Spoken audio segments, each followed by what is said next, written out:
I can take local people out here that lived in Lafayette, Bow Bridge all their lives, and they've never been in this swamp. This is a virgin cypress swamp.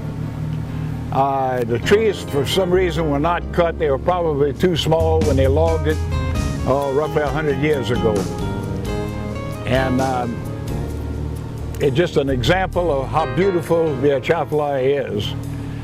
I've affectionately called it Louisiana's Grand Canyon.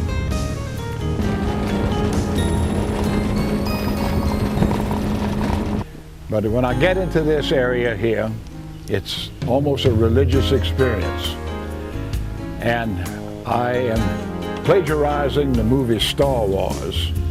And I call this the Temple of the Force. So I tell everybody, may the Force be with you when we come here, because it's almost like a cathedral to come in here.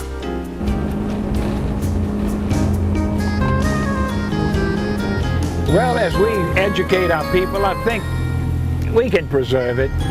And I'm all in favor of the state requiring all swamp tours get licensed, have to pass a comprehensive test on birds, the vegetation, animals, etc., even culture and history.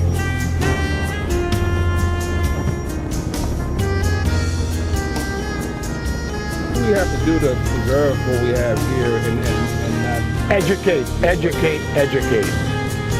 That's the only solution I can come up with. My son and I have always picked up trash out here, and if you'll notice that you're going to see very little litter on our trip, because we pick up everything that we can.